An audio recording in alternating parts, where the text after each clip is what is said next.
So can you provide us a short explanation kung ano yung resilience na sinasabi natin dito? So yung resilience na ginagamit or doon sa paper and also sa World Risk Poll, no?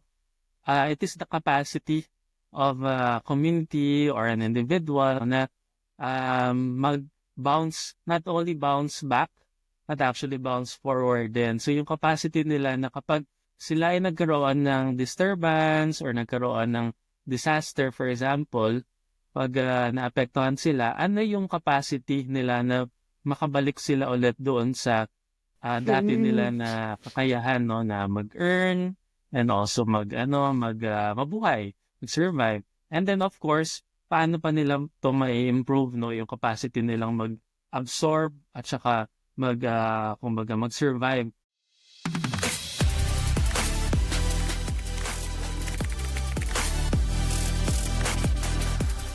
Welcome to the Behind the Science podcast kung saan kakausapin natin ang ating mga scientists para ibahagi hindi lang ang mga resulta ng pag-aaral nila, kundi pati na rin ang mga behind the scenes or behind the science stories nito. Ako si Drew, ang host for this week's episode, and we have our guests, Mr. Koji Legado and Miss Reina May Chong. So Sir Koji is currently an instructor and faculty researcher in the Natural Science Department, College of Science, Catanduanes State University, and is the current director of the Abaca Technology Innovation Center.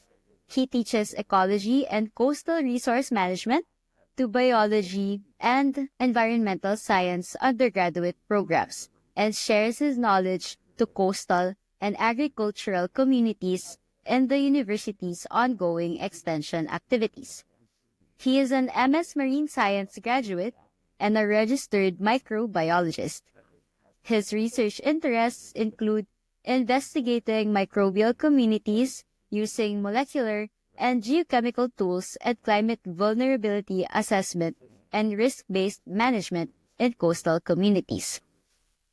Si Ms. Reina Chong naman is currently the Environmental and Climate Risk Data Analyst for the Contextualizing Disaster Resilience in Archipelagic Environments, the case of Catanduanes Eastern Philippine Seaboard project at the Center for Island Climate Change Solutions, Catanduanes State University, and is currently a part-time instructor in the College of Engineering and Architecture.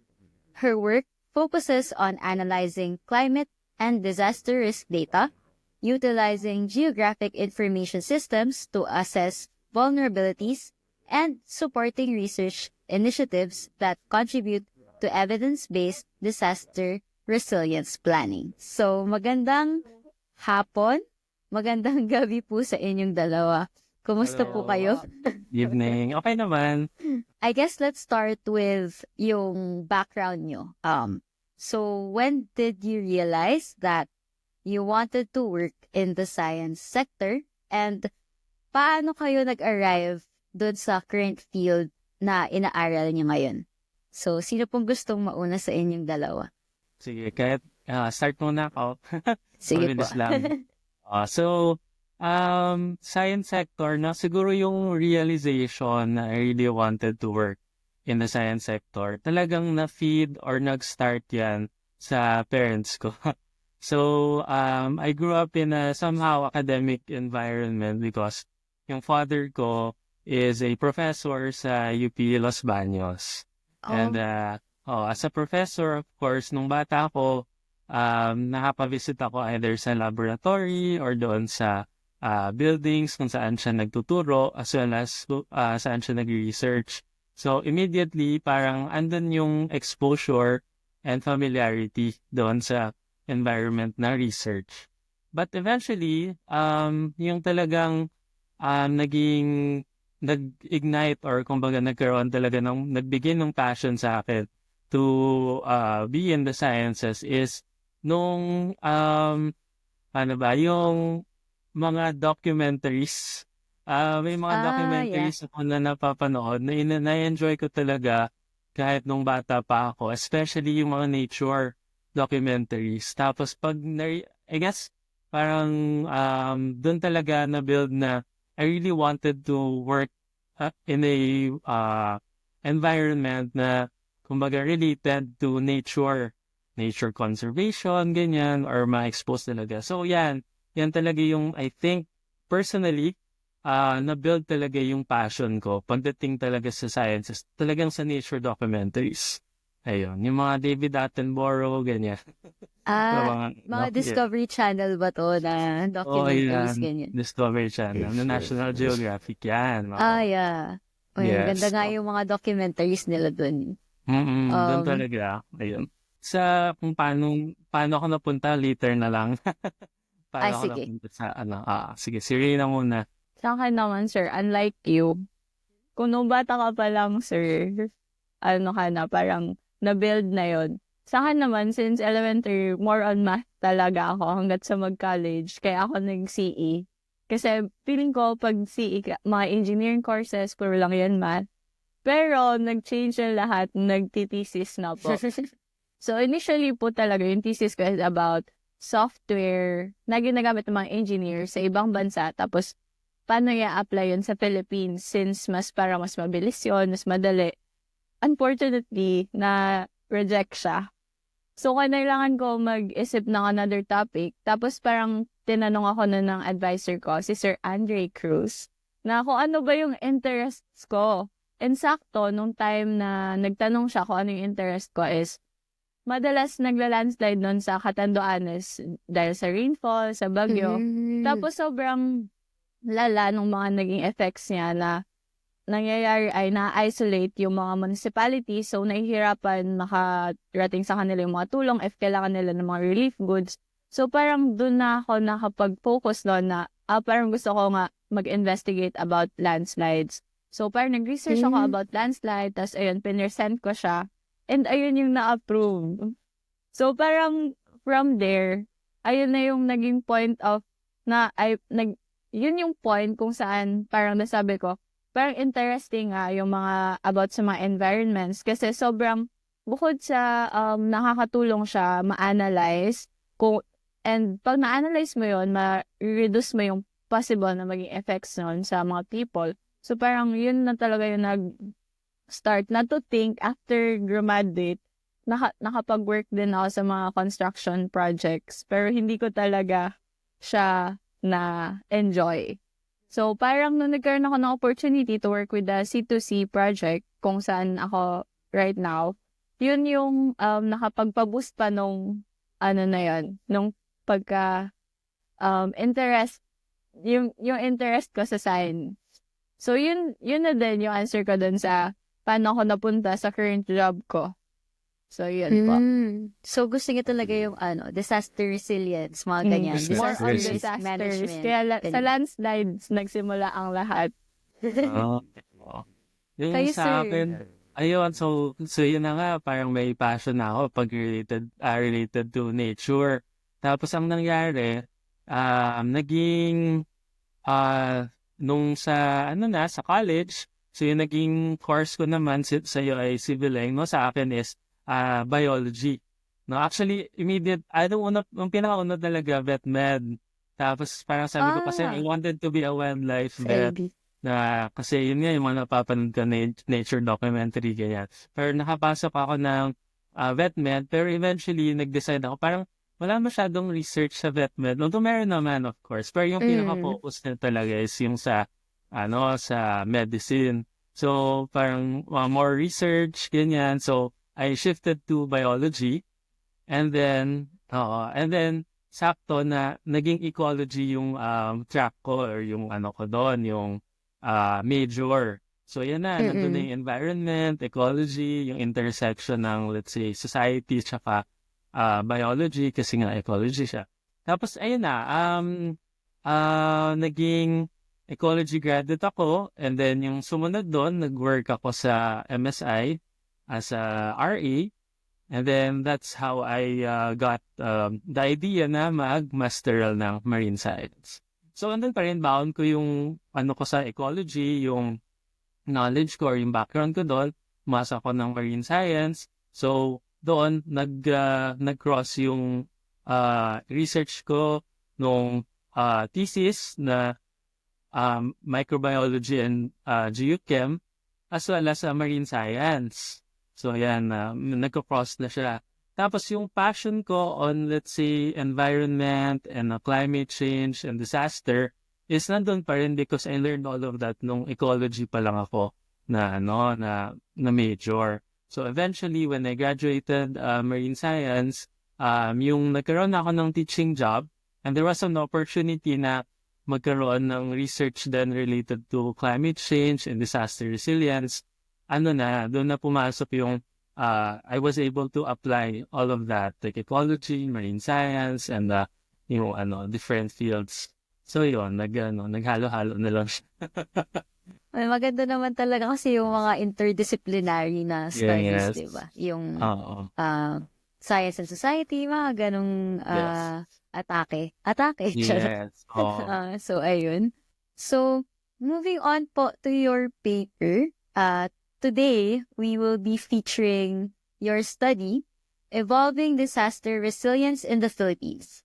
Insights from the 2021 and 2023 World Risk Poll on Socioeconomic, Regional, and Systemic Factors. So, ayan. Can you explain po your paper in one sentence? Kaya po ba yun? In one sentence. Go. Yung paper na result na ba? Ito na ba yung kay Reyna? Or ano pa lang? Kahit overview lang po pala nung Overview. nung Okay, study sige. muna. Sige. Overview. Yeah, oo. So yung study is looking at the perceived na resilience ng Philippines. So yung study or rather the paper really focuses or zeroes in sa Philippines in the context na it is a worldwide poll. So yung worldwide poll ng World Risk Poll, which is it is a survey done by the Lloyd's Register Foundation, ang pinaka-goal talaga ng survey is to look at the risk and resilience ng mga tao. So iba-ibang mga countries yan, they are being surveyed, tapos they are being asked na ano ba yung nakikita nila na current risk na meron sila and also yung capacity nila to be resilient among these risks. So yun yung pinaka ng World Risk Poll. Tapos yung paper namin wanted to look at Philippines. Why? Kasi actually in the report, 2021 report pa nung sinusulat namin yon and yung proposal, in the report, Philippines was actually among the countries with the highest na resilience scores. So the question there is, Philippines as a country na palaging binibisita ng typhoons and mataas ang kanyang exposure to different hazards. What is really the kumbaga different factors, social demographic factors, for example, na pwedeng nag-influence or nakaka-apekto dito sa resilience ng Pilipinas, no? Now we see it na it's just one data point doon sa amongst all the countries. But if you look at it, we wanted to look at it na on a closer scale or the smaller scale na ano ba yung mag-explain dito sa result na to. So that was really the idea behind the study and also the paper. Parang, so was it more of like surveys sa mga locals? Ganun po ba yung naging direction or parang naging method dun sa paper? So, ito talaga is the study itself or rather yung naging proposal and project namin is we wanted to add into the existing data na meron from the World Risk Poll. Kasi yung World Risk Poll global siya. So lahat ng mga hindi man lahat, maraming countries. Tapos yung Philippines, ano lang siya, may syempre it's just a subsample, no? Ano pa lang siya, kumbaga, across the country, different to ng mga areas. Sa amin, yung sinulat namin na proposal, aside from just wanted to look at this data set on a closer scale, yung iba-ibang social demographic factors, we also wanted to add, kumbaga, gusto namin, mag-survey kami ng sarili namin sa locals, no? Tapos, Yes. Yun na yung, pag-survey namin sa locals, nagfo-focus kami sa Catanduanes, actually, in municipality sa Catanduanes. At Catanduanes kasi known din siya na, kung ang Philippines, palagi binivisita ng typhoon, ang Catanduanes, isa yan sa parang epicenter. So, Actually. yan yung talagang So, parang, yun na yun. Doon na yung naging focus ng study. Yes. So, parang would you say na yung po pala, yung surveys na ginamit niyo, parang it's actually applicable to a broad audience, or parang kaya-kaya siyang i-apply sa buong Pilipinas if ever, bawat municipality, ganyan. Would that be possible po? Oh, that's actually the goal. So, nung pinaconceptualize namin ito, the reason, or rather, yung gusto naming magawa is, actually yung project is still ongoing. And this paper that's going to come out is just first part ng project. Looking at the data pa lang na produce ng World Risk Poll. Yung collection namin na mangyayari on the local level, ongoing pa lang. So actually, nag-start pa lang kami mag-collect ng data for that. So what's included in the paper itself, or in the article na we submitted, is pa lang, looking at the World Risk Poll pa lang, yung global, na hindi kami directly involved in the collection, but it's actually a data set that is available sa lahat, no? Pwede talaga siyang makuha. So, yung sa amin, ang target namin, mag-add on kami with additional collection, and the target is really what we were able to formulate na questionnaire and data collection, yung method, ma-apply din talaga siya with the rest of the Philippines, or with the different areas of the Philippines. Yes. Moving on to the results naman po. Miss Reyna, would you like to share about the results of the paper? So basically, yung results ay nagkaroon kami ng different types of resilience, or parang levels. So meron ng individual, meron ng per household, community, tas meron ng society. So yung foreign resilience na yon, dependent pa rin yun dun sa mga questions na ginawa nga nung sa WRP. So basically, yung mga results lang doon, yun lang yung inanalyze namin. Tapos may mga trends kaming nakuha. Tapos based dun sa mga trends, hinanapan din namin siya ng mga related na studies para mas ma-prove na yung results nga na yun ay valid. So parang ganun yung vague explanation ng results. Dun sa results niyo po, ano yung mga demographics na nakita niyo na, okay, parang mas vulnerable sila sa climate change effects, or sa, yun nga po, mas sa disaster? Yung sa urbanicity, kasi usually yung mga urban areas daw ay mas meron sila mga resources, may mga infrastructures. So, sila yung nag-lead sa individual and sa household resilience. So, when it comes to individual and household, matataas talaga yung mga resilience nila due to that factor nga. Yung for rural naman, although mababa sila sa individual and sa household, mataas naman yung resilience nila for community and society. Ibig sabihin, kahit na wala sila ng mga resources, basta meron sila ng support from the community, from the society, kaya nilang bumangon from different types of disaster. Parang yung isa sa mga memorable na social demographic.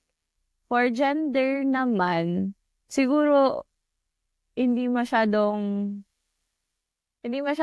supported. Pero if i-compare yung men and women, syempre, i-expect ng mga tao is yung men talaga yung more resilient. Pero based dun sa trend from 2021 and 2023, kaya din talaga makilevel ng mga women. Wala na nang dahil men sila mas resilient. Yung women, nagiging resilient na rin talaga sila. Depending dun sa help na nabibigay sa kanila, or yung mga supports, yung mga programs na a-apply para mas ma-support yung mga women nga. So parang na-reduce daw yung parang gender gap dun sa resilience index, ganyan. Oo. Actually, it makes sense kasi parang, di ba, yung mga babae, parang sinasabi na mas vulnerable talaga sila to disasters kasi unang-una sa konteksto ng Pilipinas, 'di ba? Parang usually sila yung mga housewives, ganyan, yung mga actually financially ano sila tawag mo dito. Parang dahil nga hindi sila yung income generating, nagiging ano yun, reason yun para hindi Isa sa sila mga maging, factor. oo, di ba? So parang, pero it's interesting nga na na-reduce na yung gap dun sa gender resilience nga.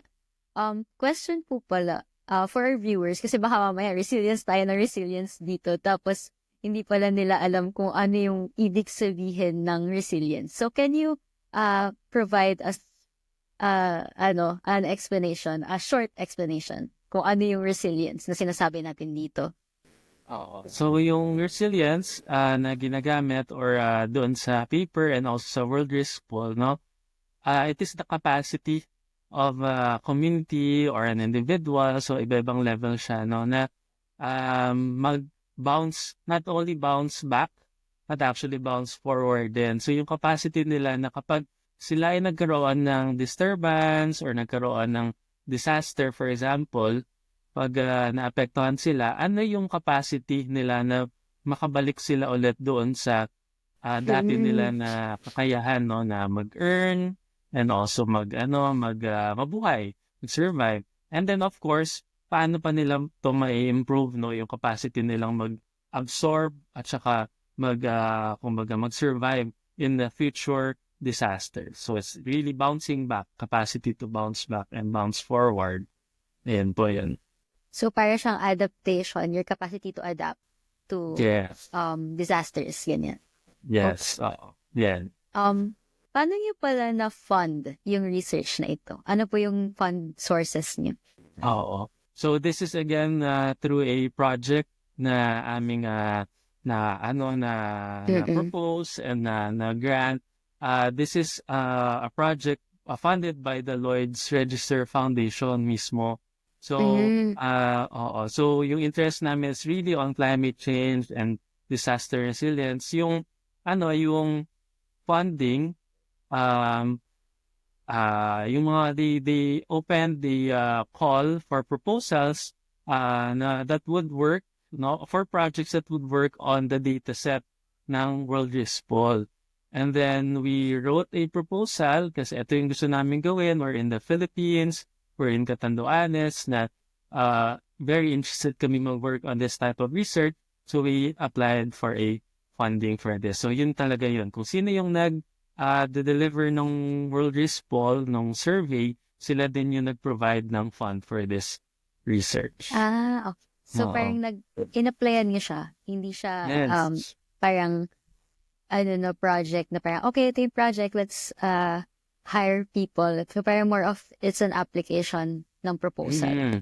Application for the proposal. And that's, it's really like one of the projects din naman ng science project or research project sa atin na meron pa ring different stages, tapos merong personnel, ganyan, May mga challenges po ba kayo na na-experience during the conduct of the research? And ano po, pwede ba ikwento kung ano po yung mga yun? Yeah, si Reyna, I think pagdating, siguro ako, I'll share na pagdating lang doon sa stage ng pag-conceptualize, pag-apply, and pag-start ng project. So, yung first talaga siguro na challenge would be, merong adjustment period or kumbaga meron pa rin na sa simula talaga, may mga first time mong ma-encounter ng mga bagay. Like for example, sa amin, sa research or rather sa center namin, yung center kung saan we do the climate change research dito sa Catanduanes, first time ito na externally funded na grant. So everything that goes with it na yung the process in applying, the process in implementing, no, yung pinaka-start na implementation. Dadaan syempre sa mga admin, ganyan. So yung usual na experience with research sa atin sa Philippines, add-on pa yung first time namin talagang na-experience sa may externally funded project, yung center. So ano talaga siya, yun yung pinaka-initial, no, ng mga challenges na experience namin, yung Same with it goes through yung government process.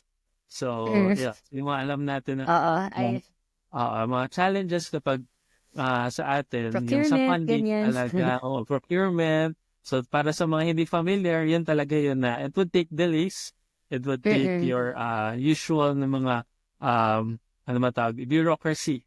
Kumbaga, Oo. so yun talaga yung initial. But in terms of the data processing, I think si Rina mas detalyado niyang maibibigay yan. Siguro when it comes to the data naman po, isa sa mga naging challenge is yung pagtingin mo pa lang sa data, kailangan magets mo na siya since galing nga siya sa WRP. So, very raw lang yung binigay na data. So, Mm. kailangan mo pa siyang hanapin kung alin ba dito yung mga for Philippines since nakapokus na sa Philippines and meron pa doon ng mga from other countries. So, pag nakuha na yung sa Philippines, ayun naman yung i-analyze naman. So, kailangan din ng memory, ganon. So, sa Okay. mga devices. Tapos, kailangan din for mapping, yung mga ganong parts. Yun siguro talaga yung medyo mahirap kasi pag hindi kaya nung device mo, medyo matagal and Mm-mm. mahirap siyang i-process. Other than that, siguro isa pa sa naging factor or challenges na hinarap ng project na to is yung nagkaroon ng typhoon. Hindi ko lang maalala kung ano yung typhoon na yun, sir. So, yun nga, very, ironic na kumbaga, Yeah. yung work Na about is siya sa on disaster. resilience. Very ironic na work namin is on resilience sa mga typhoons and at the same time, expected din kasi nga, kami, kumbaga hotspot kami pagdating sa typhoon. Typhoon So, prone. directly naka-affect din siya sa mismong project, no? Sa mismong Yeah. implementation ng project. Oh my gosh. Yeah, kasi yung typhoon na yun ay nagkaroon ng siguro mga a week na walang connection, walang electricity. Mm-mm. So, andun ka na sa momentum ng pag-analyze ng mga data, tapos biglang makakat dahil nawala kayo mga resources. So, siguro isa din yun talaga sa mga biggest factor. And Mm-mm. buti na lang hindi na-delay. Ano pala yung ginamit mo na, nag-GIS ka ba for this? Yes. Yung mga maps doon ay generated through GIS. So, did you use like ArcGIS or yung Yeah, open source na? ArcGIS naman. Punta na tayo, I guess, dun sa the good, the bad, the ugly. So, yung memorable experiences nyo while doing the research. So, ayun nga, di ba, binagyo kayo, nawalan kayo ng kuryente, internet, ganyan. So, meron pa bang other experiences? Baka may nice experiences naman kayo dyan na pwedeng i-share din. Siguro yung sa akin yung pinaka-exciting, no? Tsaka nice experience so far is since it is a externally funded project by the Lloyd's Register Foundation, so based sila sa UK actually. So somehow we had this opportunity rin na in the start of the project, kumbaga, we were able to yung pag-present or pag-publish nila ng yung doon pa lang sa pag-grant nila ng funding sa amin. So naging part kami ng syempre na first of all yung onboarding. Now with the staff of the Lloyd's Register Foundation may onboarding and we got to work with them pagdating dyan sa onboarding. And then of course na share nila sa website nila. So exciting yung part na yun na sa website ng Lloyd's Register Foundation yung kanilang nasa more of sa public relations and sa ano man tawag doon, yung pag-share sa social media. So, na-feature, kumbaga, yung Catanduanes, na-feature yung, yung plans namin for the research, ito yung gusto namin gawin. So, I really felt na it was a significant, achievement na being in the Philippines na, sa disasters and also being in Catanduanes na ganito yung state. Kumbaga, being able to have that na opportunity to do this research at ma-disseminate na rin kumbaga yung place natin globally pagdating sa climate change at pagdating sa disasters. I think that was one of the most exciting parts ano namin so far, ng study namin, research namin so far. Siguro po sa akin is yung, even though ako yung nag-analyze ng data, may mga things din na nadidiscover pa ako na, ganun pala yun, nakaka-affect pala yung ganito, yung ganyan. Tapos, siguro nililook forward ko din kasi na based dun sa mga findings, maka-help din sa locality na kung paano nila magagamit yung data na na-analyze namin sa pag-focus, kumbaga, kung saan ba talaga yung mas kailangan ng mga tulong, ng mga programs, mga ganun. So, siguro yun talaga yung iniisip kong the good. To add to that din, no, nakapunta kami doon sa yung pinaka-site namin, one of the first few visits namin sa site, pagpunta namin doon, kasi ano siya stakeholders forum na rin siya. Kumbaga, yung stakeholders namin ng mga taga-municipality of Pandan, nag-attend sila doon sa forum and they were all very welcoming and enthusiastic. Kumbaga kami, excited kami na yung research namin, lalo na pag we get more results, we'll be able to share it sa kanila. So yung prospect pa lang ng collaboration and na makakatulong kami sa kanila is really, exciting part then. So, given, yun nga, pag-gather niyo pa lang ng data, yung pag-process ng results, at what point did you realize na, okay na to, pwede na to ma-publish, ganyan? Or, was it the institution that told you na, okay, publish yun na yan? Or was it, kayo ba yung nag-decide na parang, okay na po to, let's publish, ganyan? So, I think nung planning pa lang din talaga, kasi when we were planning the project, no, kasi yung first namin na target talaga is makapag-conduct na kami ng analysis talaga. Kumbaga parang secondary analysis of the existing data. Gusto namin or naging target namin sa project na, okay, first part, habang hindi pa kami talaga totally nakapag-collect ng new data, na local data, gusto namin na meron na kaming magawang research or analysis doon pa lang sa huge data coming from the WRP. So, we were saying na, okay, so, ito na, nakuha na natin yung data. When we were looking at the data, ito yung mga pwede natin gawing analysis, tsaka yung mga comparison.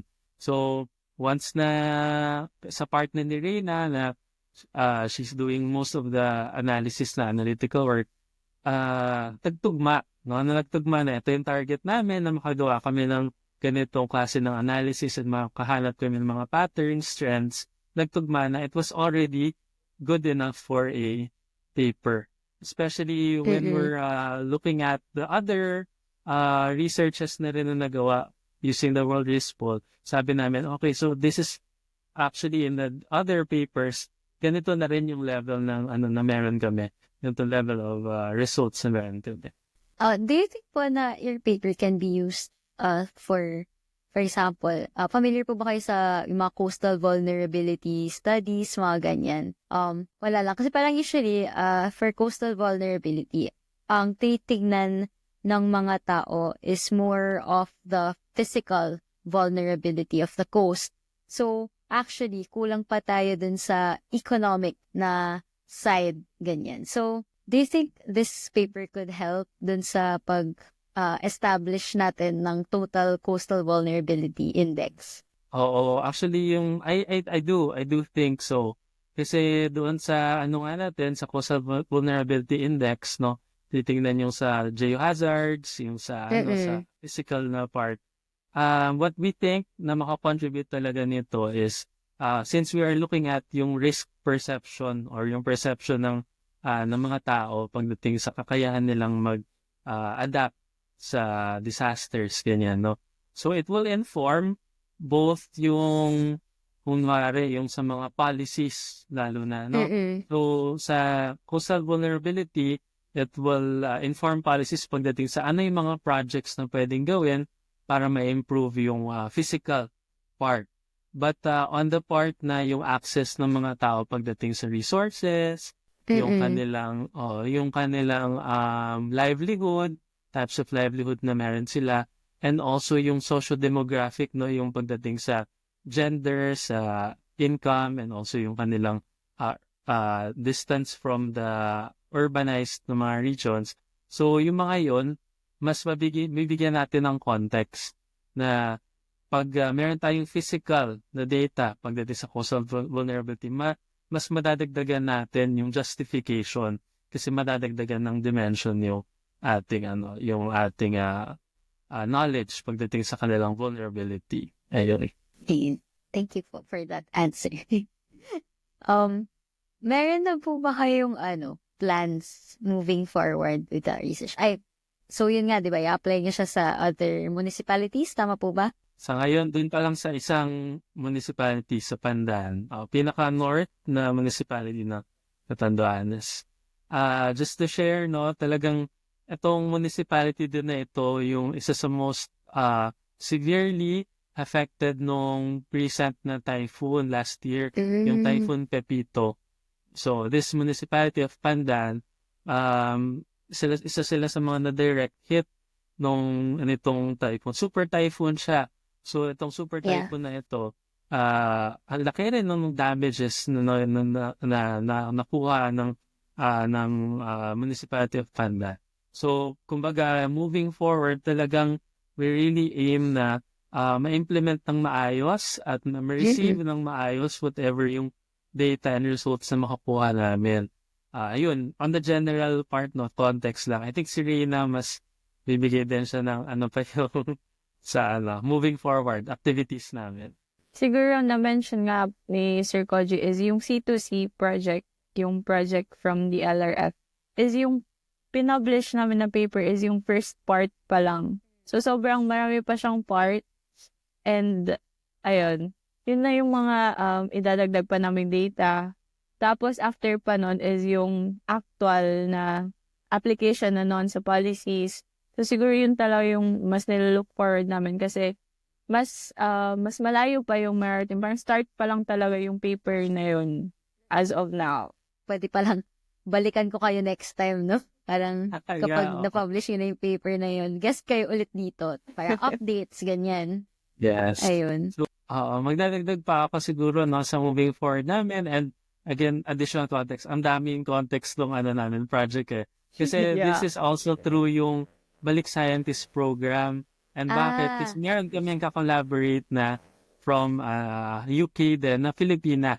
So, she's a Filipina scientist who's working in the UK and Balik Scientist siya na pumunta talaga siya sa university namin, sa Catanduanes State University.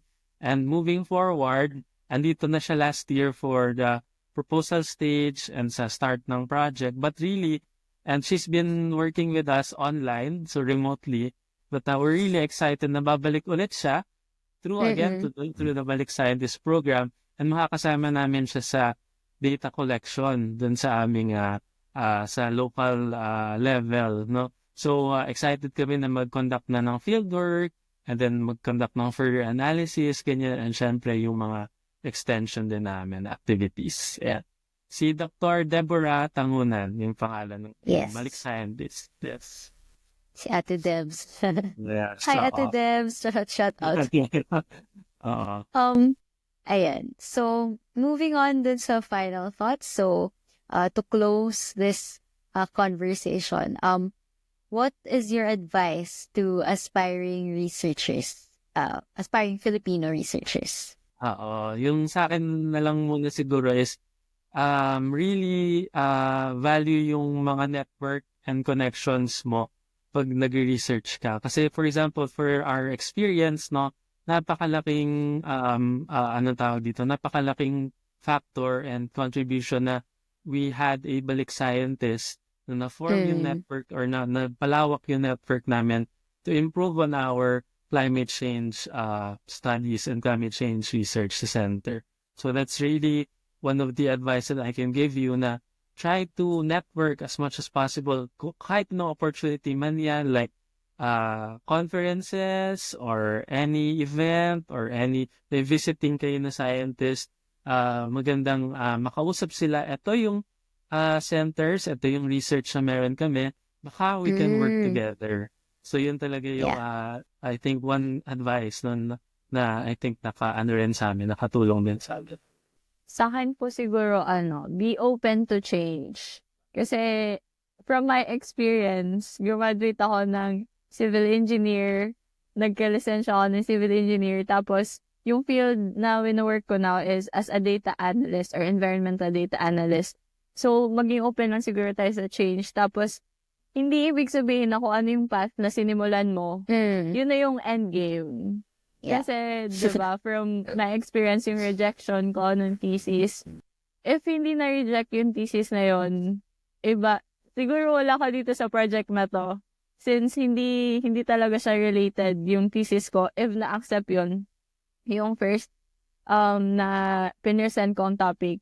Tapos siguro maging curious lang kayo. Kasi pag naging curious kayo, maging open din kayo sa change. Magta-try kayo ng different things. Tapos maging patient lang kayo kapag may mga challenges. Yes. Tapos, tandaan niyo lang na even with the smallest contribution, malaking bagay pa rin yun sa field na piliin nyo. Yeah, I agree. I completely agree with you on that.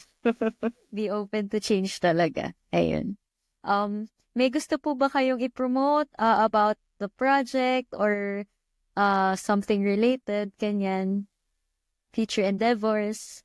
Ano lang, ano tawag dito, abangan lang, no? Kumbaga, kasi ano talaga, yung even yung ano namin, yung foundation, yung Lord Caesar Foundation, they're very much active, kumbaga, sa pagbigay ng mga updates, ano na ba yung naging achievements ng mga project na fina-fund nila.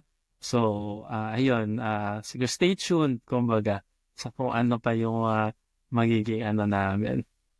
Ayun, siguro, ano pa kaya? Yung sa ano namin, yung sa, we want to promote as well yung center, no? So, Center for Island Climate Change Solutions. So, yun talaga yung, ano namin, yung center. So, kumbaga, We are ang tawag open dito. for collaborations. We are open for Ganon. Yes, of collaboration. course. Yan. Ayan, and so, for our viewers, siguro abangan niyo rin yung pagbabalik nila. Charot. Pag na-publish na nila yung next paper nila, invite namin kayo ulit. So, marami pong salamat sa pagpapa-unlock ng aming invitation. Thank you very much. Ayan. Thank you Thank you then. po.